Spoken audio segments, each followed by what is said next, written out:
Alright, I've been slow in this game. I have had myself a little bit outstretched. I appreciate Dutch Crunch being patient with me. Um, so, any case, here we go. We're on Japan 2. Let's see, UK, he bought infantry, 2 fighters, 2 artillery, so he still didn't drop a Atlantic fleet, which is good for me. That means we're being a little bit slower up here on this front.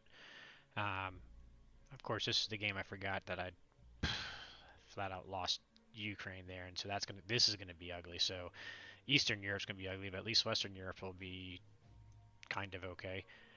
But right now we're focused on Japan. I'm gonna do something a little bit different than I normally do. I'm using the league to be a little bit my experimental area and have a little bit of fun with, even if it means I don't get to advance if I goof things up. But we're gonna play with it. I'm gonna buy 2 transports for J2 instead of buying the factory. A lot of times I buy the factory on J2, but I'm gonna build 2 transports, and we're gonna try see about expansion, see if we can speed expansion up, and how that goes. Main reason is he's got no bombers over here, right? I'm asking you guys because half the time I miss him. But he's got no bombers over here. So his subs are over here. Fighters are 3 away. So I don't need any boats in C Zone 61 to protect the transports this turn at least. So we're going to take advantage of that and try to use that to be a reason to expand quicker. I don't know that I can really put my Japan fighters anywhere that's going to be very helpful for Germany, other than maybe if I put them up here so they could reach Karelia, or I guess here could reach Karelia. I might put a couple there because I honestly, it's been a while since I've looked at this game. I don't remember how tight this is, but if I've got nothing better to do with the fighters, maybe I'll put them in probably more likely down here. We'll see.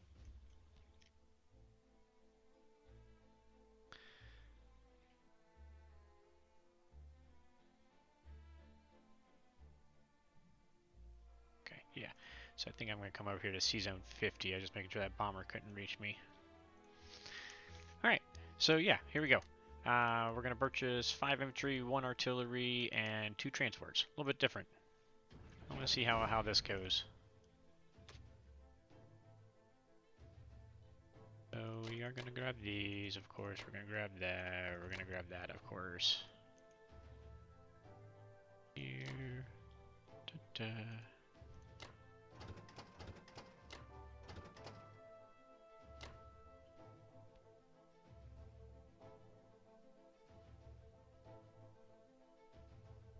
Alright.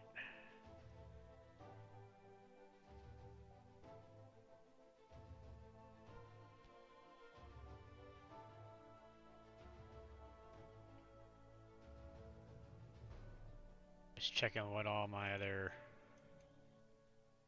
fighters and bombers. Oh, the bomber can reach there too, huh? 1, 2, 3, 4, 5. 1, 2, 3, 4, 5. I'll land him here. Yeah, I'm good with that. Give me lots of hits over here, hopefully. That should be more than enough. And I'll keep these fighters back.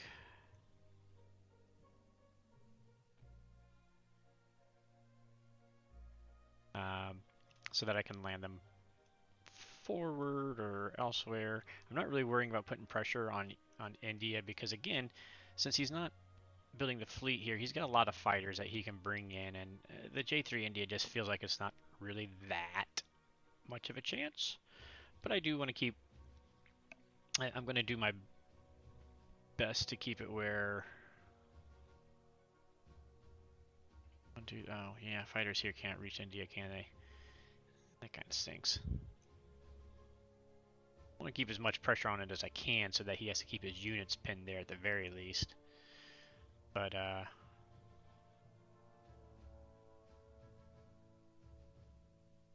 yeah. That's it for the attacks. We're just going to figure out our non-combat moves. What we're going to do. Do we want to get back up? I suppose I should just take a look. I mean, there's no UK attack. So the Germans, they're going to have 13, 14, 15, 16, 17, 18. Build 2's 20, 20 units going in. He's got 11, 13, 15, 19, 23, 24, possibly.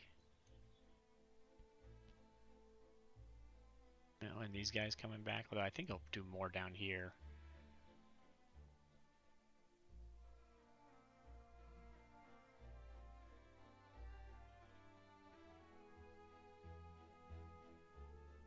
We may want those a fighter or two in range. Because 11, 15, 17, 24, 25 units he could put in there. That's assuming he doesn't attack anything, though.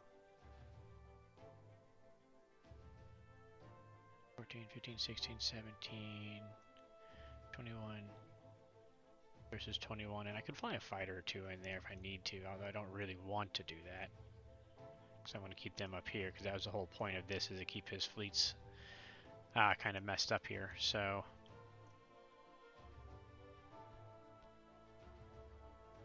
I don't think he's not going to attack. I mean, it would be foolish of him not to attack down here. So, you know, he should attack all three of these so he holds on to Ukraine and make me have to trade all of these, which means if he's attacking down here, he won't have enough to attack Karelia. So I'm going to assume my fighters are fine to be wherever I want them at for Japan. I don't need them to be ready to go to Karelia yet. Not actually pulling out the calculator on it, but we're just going to assume we're good. Like I said, I get myself a little over busy, so I can't pull out the calculator all the time as often as I normally would necessarily. Good deal.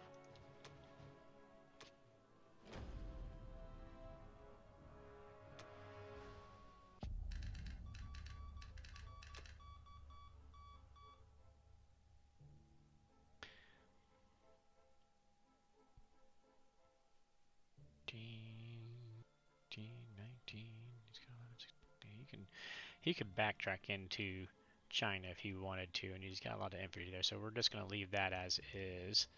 We'll focus on stacking up into here.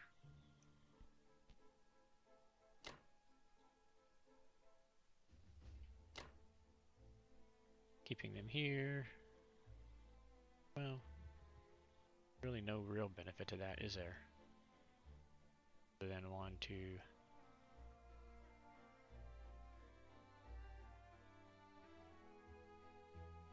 Do we need a fighter over here? I don't think we need anything over here. He kind of backed out of this, right?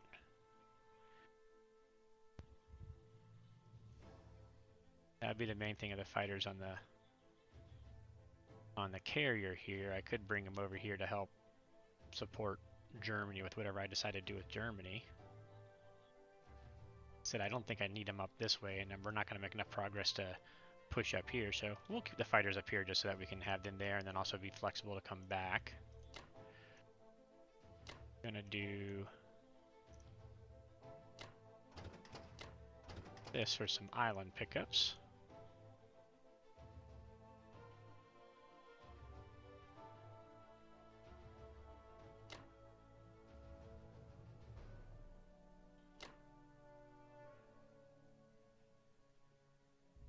Never mind. I don't want to do that. Battleship destroyer will be fine.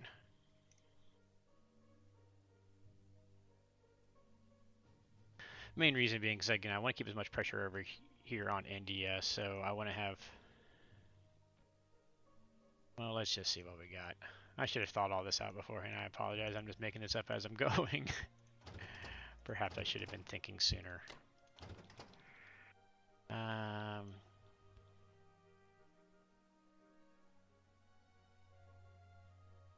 These two, so we can have 2-3 away. Be there.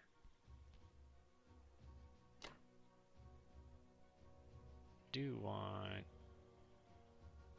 second infantry for the transport in case he doesn't drop a blocker. The rest of this, I think we're going to go ahead and push on up.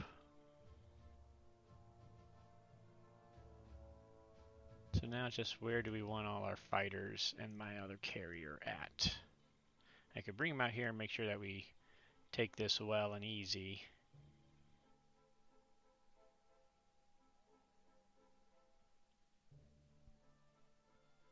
Like I said, we're just going to assume we don't need help up there, so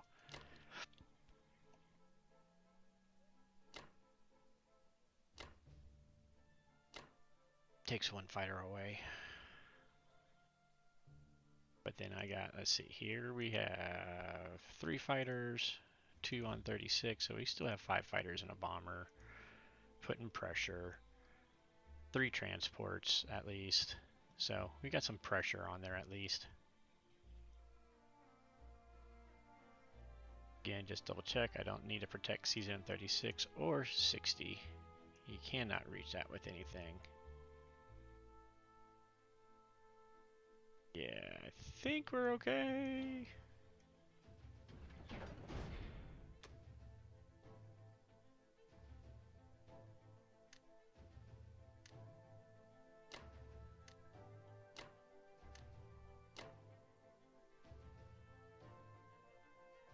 So, what I'm trying here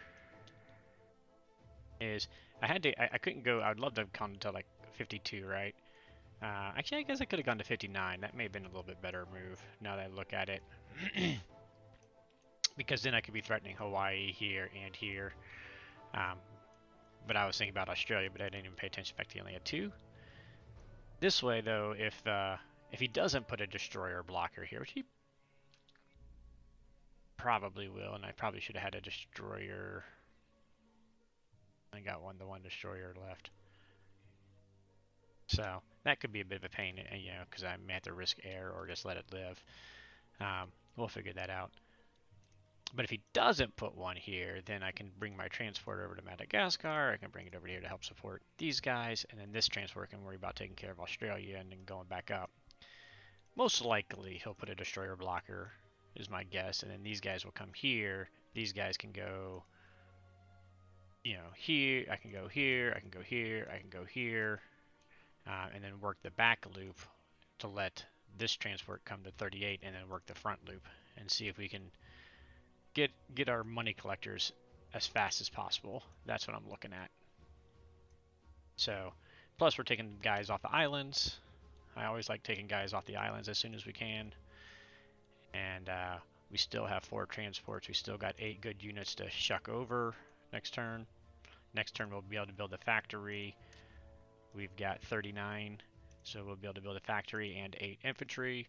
Or we could do 7 infantry, 7 units, since we do have the AA still to load up. So that was the idea, is, you know, efficient, you know, expansion really quickly here. So I'm going with my 6 transports because I think this is going to be going into a long game, especially with Russia being as strong as it is. So that's my play. All right, so I'm definitely feeling a little ANA fatigue right now, so I may not be making the best choices, and I may continue to not make the best choices. But I've got a plan at least. So in any case, U.S.-Russia turn was pretty vanilla. I was kind of surprised he moved guys down into Persia. I don't know, because I'm not really threatening India really at all, to be frankly honest. So I don't know if he's setting this up to try and counter in case I move my Germans in here into the Transjordan area, and then he could do a 1-2-3 or something. I don't know. I haven't really decided what I'm going to do with these guys anyways. I mean, they've only got a limited shelf life, right? So I may just have them sit in Egypt, or I may come down this direction, or I don't know. I don't want to waste my bomber down here because I can't land him back in here because, quite frankly, I can't defend these from the med chuck right now. So I'm presuming he's going to take these guys, and we're just going to have to deal with that in the next turn. So I may just sit here, absorb these, or maybe I'll move the stack down and leave 1 infantry back. I think I'm going to move 1 infantry over to prevent him from blitzing, That way he has to use all 3 transports if he wants to hit 1, 2, and 3. Of course, if we only have 3 units here, he's got 1, 2, 3 that could attack here. 1, 2, 3, 4. Yeah. I don't know. Well, I hadn't even really thought about that part yet. This is all ugly enough. You know it's not going well for Germany when Russia alone is bullying you. And the fact is they are bullying me. I'm barely going to be able to hold Karelia this turn. And next turn I might not be able to. I actually probably should have had my fighters on hindsight being in a position closer to where they could reach Karelia. Next turn I definitely am going to, because I may need all the help I can just to hold here. I hate to give up Karelia to Russia alone. I mean, it's not even because it's UK. Normally you're watching out for the UK 1 and then 2 or something like that, but Russia alone is kicking Germany's butt right now.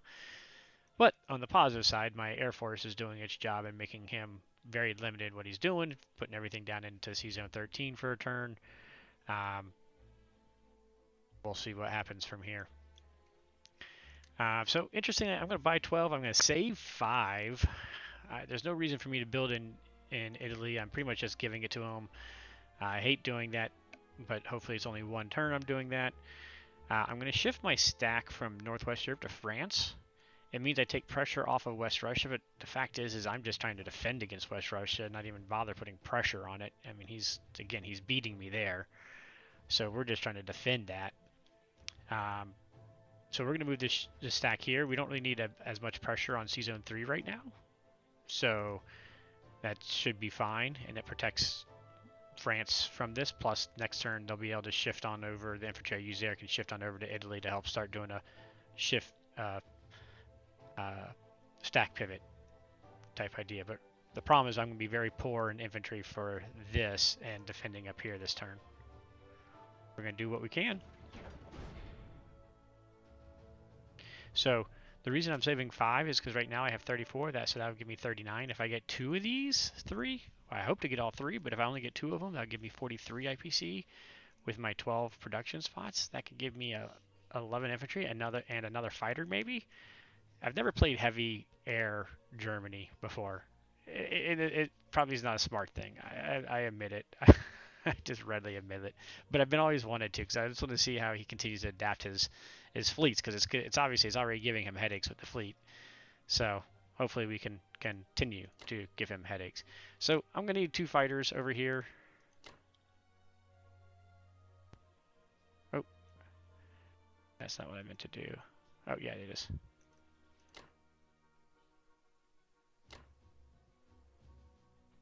So he'll go 1, 2, 3, 4. These guys will go 1, 2, 3, 4. The one fighter is going to go 1, 2, 3, 4. This fighter is going to go 1, 2, 3, 4. So we'll have our 2 fighters up there. We'll have 3 fighters down here. And then we got our 2 bombers, which we got to figure out what we're going to do with.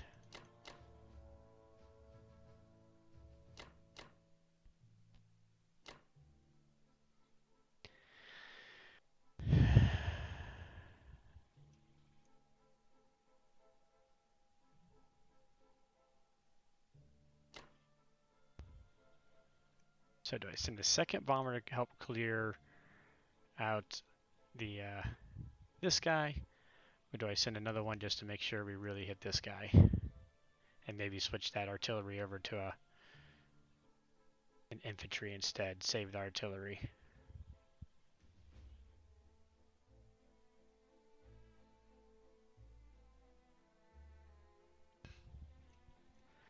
How much of a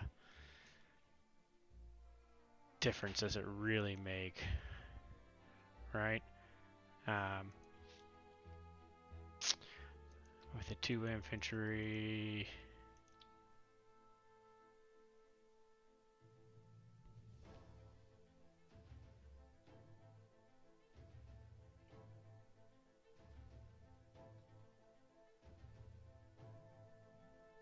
kind of think I like sending just a 1 bomber 1-on-1 That's just going to rely on whether he hits back, and hopefully he does not. I'm praying he does not.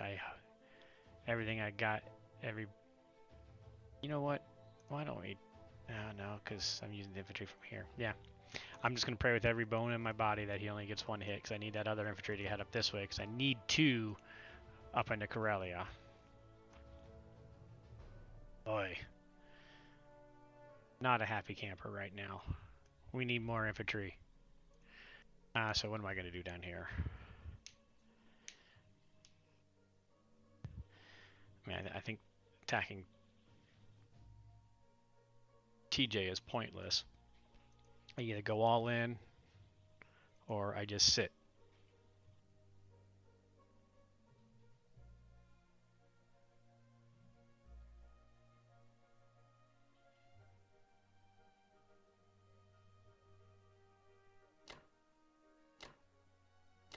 I think I lean towards going this way.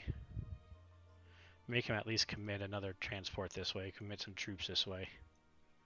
Since we're doing pretty well keeping them off of here and only having to fight quote, only have to fight Russia.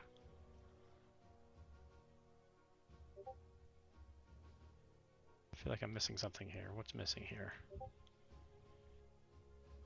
Oh, did I send both bombers over here? I did send both bombers. I only wanted to send one bomber. The other bomber I want to go over here. There we go.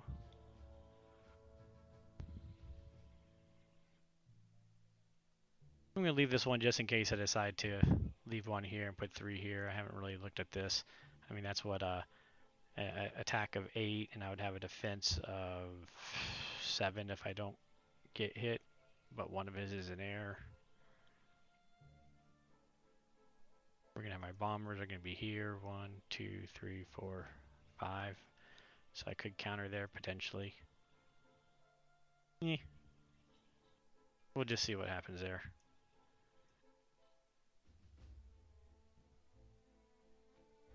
Alright. I think here we go.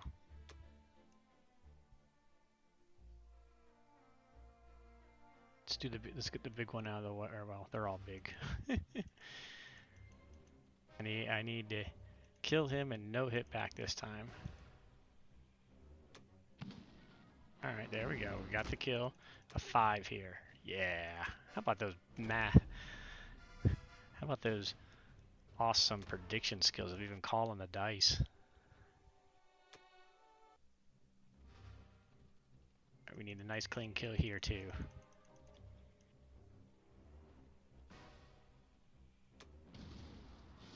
There we go. Big whiff. Alright. Thank you. I needed that.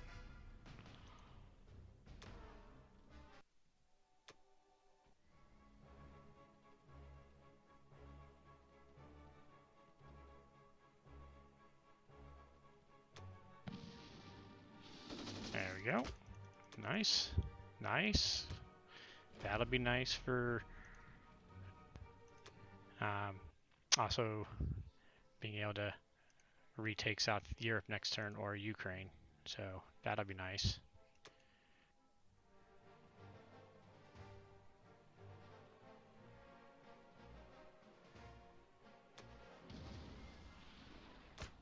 Nice. Of course, there's the one he gets to hit back on.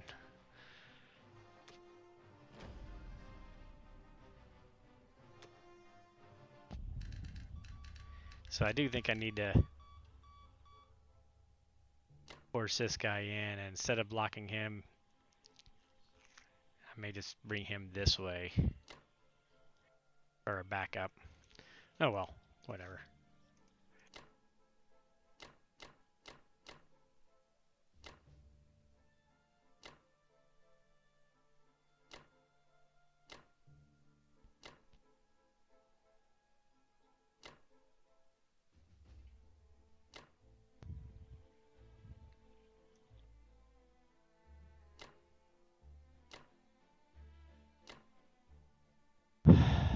Alright. Since these two guys lived, and the navies can't reach them, I can save these for trading in Ukraine. And because I think I need everything pumping up towards Corelli as I can. So I'm going to push them all that way. Again, may not be the smartest move. I really should be pulling out deeper calculators and whatnot, but I think this is a solid move. I mean, winning these 3 without losing any infantry, that was a big win. I need a few more big wins to save my behind in this game, I think.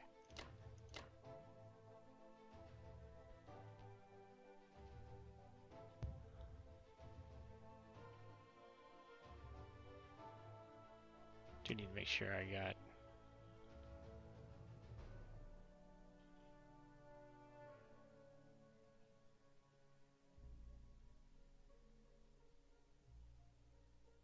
Yeah, we're good. Good. Check.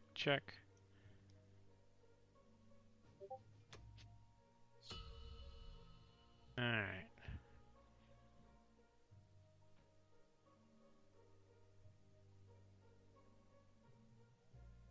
I think this is the right move. I mean, it's not much more we're going to get out of them. And potentially we can survive versus the attacker, take out down a bomber. If not, we can always take a little bit of IPC while we can, or maybe take Egypt back. Sad to see that we're going to lose both of those, but again, we can always backtrack and hit him with a bomber and an infantry, so